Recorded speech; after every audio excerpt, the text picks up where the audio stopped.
नमस्ते दोस्तों। Defence matrix India में आपका स्वागत है। आज हम भारत और दुनिया की रक्षा से जुड़ी कुछ सबसे बड़ी और दिलचस्प खबरों पर बात करेंगे। शुरू करते हैं पहली बड़ी खबर से, जो कि P-75I सबमरीन समझौते को लेकर है। MDL के चीफ ने कहा है कि जर्मनी के साथ P-75I सबमरीन करार मार्च 2026 तक करने का लक्ष्य है। यह भारत का सबसे बड़ा रक्षा सौदा है, जिसके तहत 6 एडवांस स्टील्थ सबमरीन का निर्माण भारत में होगा। जर्मनी की दिग्गज कंपनी थाइसेनक्रूप मरीन सिस्टम्स TKMS इस परियोजना के लिए NDL के साथ साझेदारी कर रही है। खास बात यह है कि TKMS ने हाल ही में पुष्टि की है कि भारतीय नौसेना के पास जो पुरानी जर्मन डिजाइन की शिशुमार क्लास सबमरीन हैं, वे 4 दशकों के बाद भी बेहतरीन प्रदर्शन कर रही हैं, जो जर्मन इंजीनियरिंग की बेजोड़ गुणवत्ता को दर्शाता है। T-75I के तहत स्वदेशी AIP पनडुब्बियां बनाई जाएंगी।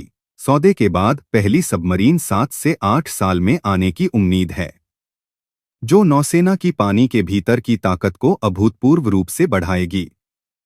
तो दोस्तों, अब बात करते हैं आज की अगली बड़ी खबर की, जो कि AMCA उत्पादन को लेकर है।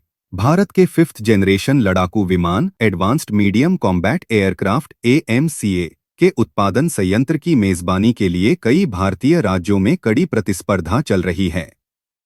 इस दौर में बेंगलुरु, नासिक और हैदराबाद सबसे आगे हैं, जो मौजूदा एरोस्पेस पारिस्थितिकी तंत्र और बुनियादी ढांचे का लाभ उठा रहे हैं। खास बात यह है कि AMCA का उत्पादन पहली बार निजी नेतृत्व वाले कंसोर्टियम के माध्यम से किया जाएगा, जिससे उत्पादन में तेजी आएगी और आत्मनिर्भर भारत पहल के तहत रक्षा विनिर्माण को एक नई गति मिलेगी। तो बढ़ते हैं आज की अगली बड़ी खबर की तरफ। रूस ने फिर से भारत के MTA टेंडर पर रुचि दिखाई। रूस ने एक बार फिर से भारतीय वायुसेना के medium transport aircraft MTA tender में अपनी दिलचस्पी दिखाई है। रूसी अधिकारियों का दावा है कि उनके ट्रांसपोर्ट विमानों के इंजन से जुड़ी जो पिछली समस्याएं थीं, उन्हें अब पूरी तरह से दूर कर लिया गया है। रूस भारत को अपने विमानों के लिए गहन प्रौद्योगिकी हस्तांतरण टेक्नोलॉजी ट्रांसफर का भी ऑफर दे रहा है। हालांकि भारत अब पश्चिमी निर्माताओं के साथ साझेदारी और स्वदेशी समाधानों पर अधिक ध्यान केंद्रित कर रहा है। इसलिए रूस का ये दावा इस प्रतिस्पर्धी टेंडर में एक नया मोड़ ला सकता है। और दोस्तों, अब बात करते हैं IAF के मिराज 2000 को ऐतिहासिक रूप से पहली बार SDR एंटीना के साथ देखा गया। भारतीय वायुसेना IAF के उन्नत मिराज 2000 लड़ाकू विमान को हाल ही में एक रूटीन उड़ान के दौरान सॉफ्टवेयर डिफाइंड रेडियो एंटीना के साथ देखा गया है, जो एक ऐतिहासिक पल है। SDR एंटीना विमान को सुरक्षित और जैम प्रूफ डेटा लिंक प्रदान करता है, जिससे हवा में अन्य प्लेटफॉर्मों के साथ सूचनाओं का आदान प्रदान तेजी से और कुशलता से हो पाता है। ये अपग्रेड मिराज 2000 के कम्युनिकेशन सिस्टम को आधुनिक युग के अनुरूप बनाता है, जिससे इसके ऑपरेशनल फ्लेक्सिबिलिटी में वृद्धि होगी। तो दोस्तों, अब बात करते हैं आज की अगली बड़ी खबर की, जो नौसेना के जहाजों पर नए AESA रडार लगे को लेकर है। नेक्स्ट जनरेशन मिसाइल वेसल्स को अब बेहद उन्नत 4 panel X band AESA radar प्रणाली के साथ एकीकृत किया जा रहा है। ये प्रणाली vertical launch short range surface to air missile की क्षमताओं को अधिकतम करने के लिए डिजाइन की गई है, जिससे जहाज कम दूरी की हवाई खतरों को जल्दी पहचान कर मार गिरा सकेंगे।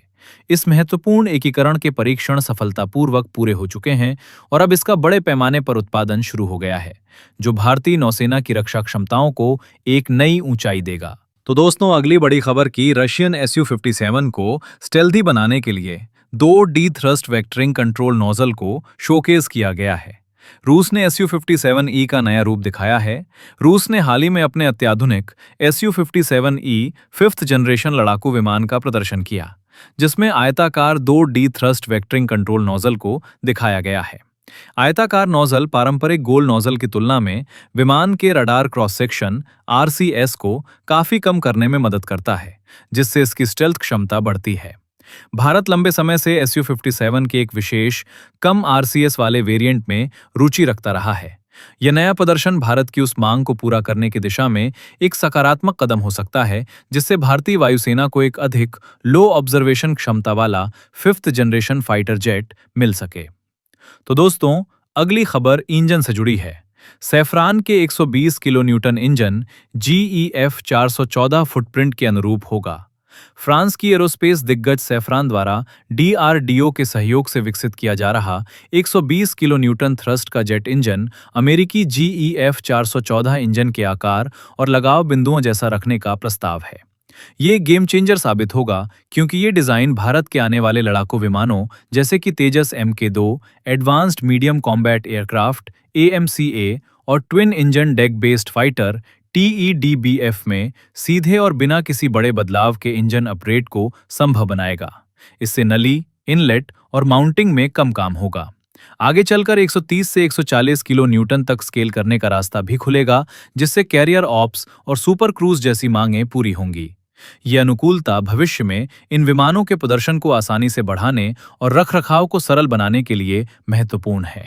दोस्तों, आज की अगली बड़ी खबर, भारतीय सेना अब अपने लाइट कॉम्बैट हेलीकॉप्टर LCH के बेड़े के लिए ब्रिटिश निर्मित मार्टलेट मिसाइल के एयर लॉन्च वेरिएंट को शामिल करने पर विचार कर रही है।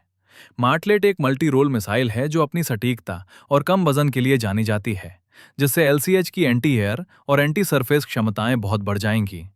इस मिसाइल के जुड़ने से ऊंचाई वाले क्षेत्रों में दुश्मन के ड्रोन और हल्के बख्तरबंद वाहनों को बेअसर करने की LCH की सामरिक शक्ति में बड़ा उछाल आएगा।